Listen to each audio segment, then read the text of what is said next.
Hello guys, Gustavo here from Relevant English, and today I'm going to answer the question, what is your favorite movie?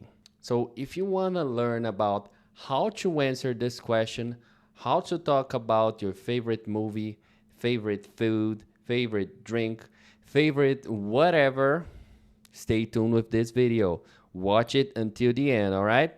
So, my favorite movie is a hard question to answer because it's hard for me to think about the favorite one, but it's easy to say my favorite movie franchise. Teacher, what is a franchise, a movie franchise? So, a movie franchise is basically a sequence of movies within the same story, within the same movie. So, one, two, three, four, five. In this case, Mission Impossible, we have since the first one until the eighth one. So basically, like Harry Potter, you have a lot of different Harry Potters. These are movie franchises, and also you can have book franchises as well. So let me talk to you. Let me tell you about Mission Impossible. Mission Impossible basically is a movie franchise about espionage. We have Ethan Hunt, which is a very important guy from, it's a very important spy from IMF, which is Impossible Mission Force. And sorry guys. And he's like, he does a lot of nice stunts during the movies. He's amazing. There's a lot of plots, and in fact, there are moments that he does things that seem very, very impossible. So the name is very intuitive. It makes sense to call it Mission Impossible. We have him, we have Luther, which is his partner and friend, and then we have other friends, other partners that show up along the way. But my favorite one is definitely Luther. Luther is basically a hacker and also an IT expert, so he knows basically about everything: cybersecurity, hacking systems, everything. He's amazing. I think he's very charismatic, and I also love the side characters and characters that are not like the main protagonist, but they are very useful and very interesting. And Luther is very interesting for me. But of course, my favorite is Ethan Hunt. By the way, Ethan Hunt is portrayed by Tom Cruise, which is one of my favorite actors of all time.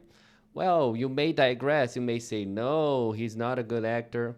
Well, that's my opinion. If you don't like it, if you prefer other ones, okay, that's good. Well, the movie basically revolves about very classified, dangerous missions, and most of the times it's just him with his partners. He gets some very, very secret missions that even if the government gets to see them doing this, the government is supposed to attack them. It's that secret, so it's very good. So we have 8 movies, and there's a lot of nice plots from these movies. Plots basically the history, the story of the movie, and also when things really change, when you see and you think like, oh my god, it's a great movie. It's a great movie franchise.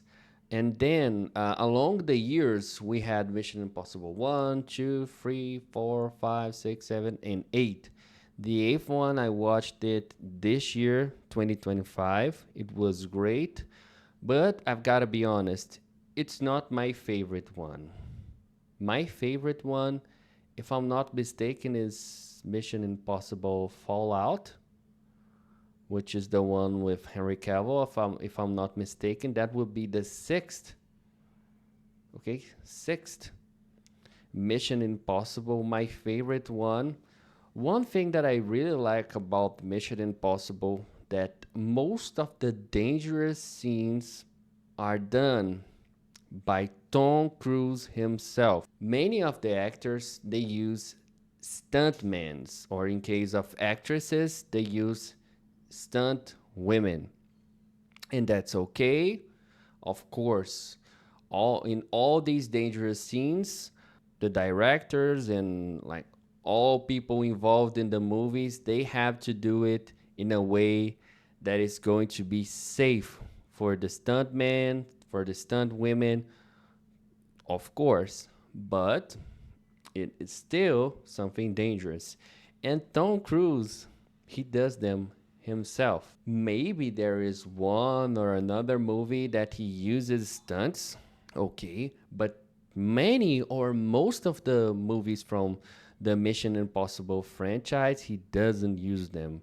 There are some scenes that, oh my goodness, they are like crazy.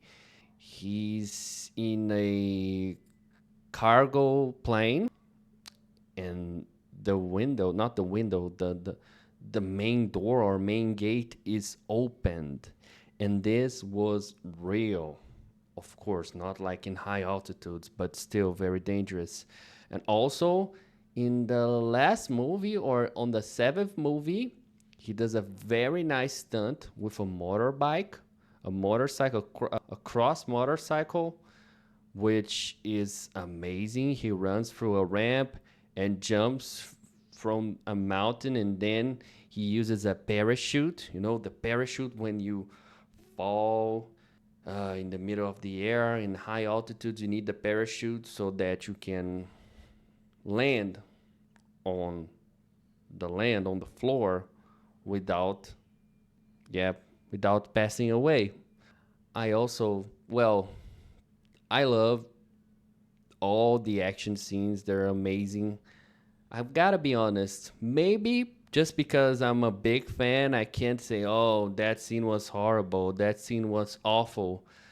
But it's really hard for me to say, oh, I didn't like that scene. Actually, on Mission Impossible 2, there is one scene that Ethan Hunt is in front of the main villain and his gun is on the floor, but one thing, the floor is basically sand. They're in front of a beach, and he like he stomps on the gun, and the gun flies over for him, so he catches the gun and unalives the the villain. So yeah, that scene was very exaggerated, but what are action movies without some nonsensical exaggeration, right?